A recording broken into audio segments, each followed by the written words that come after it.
C'est sans doute dans ce démonstrateur que se joue l'un des pans de l'avenir du gaz vert. Il s'agit d'une unité de méthanation jamais vue en France.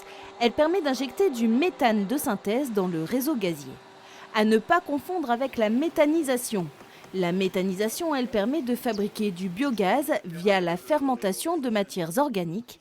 S'en dégage alors du méthane, exploité par l'homme, et du CO2, jusqu'ici perdu. C'est là qu'intervient le principe de méthanation. On va récupérer le CO2 qui habituellement est perdu et ce CO2, on va le combiner avec une molécule d'hydrogène et en faire du e-méthane, c'est-à-dire de nouveau du CH4 mais issu d'une autre source. Cette petite révolution, c'est que ce CO2 ne part pas aux évents, il est récupéré, il est injecté dans le réseau comme le biométhane. Plus de gaz donc avec la même quantité d'intrants.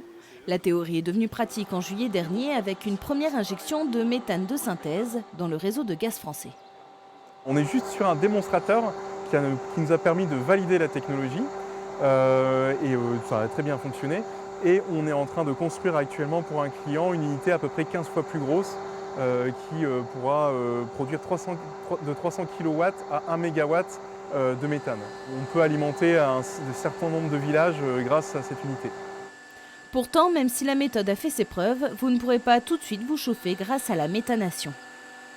Ce qui manque, c'est effectivement, pour aller plus loin, un signal politique et un cadre régulatoire qui permet aux nouveaux gaz renouvelables de bénéficier, comme le biométhane a bénéficié il y a 10 ans, d'un cadre régulatoire qui a pu accompagner le développement de la filière. La méthode est déjà utilisée en Allemagne, aux Pays-Bas ou encore au Danemark. Selon GRDF, le gaz renouvelable représentera 20% de notre consommation en France en 2030 et 100% en 2050.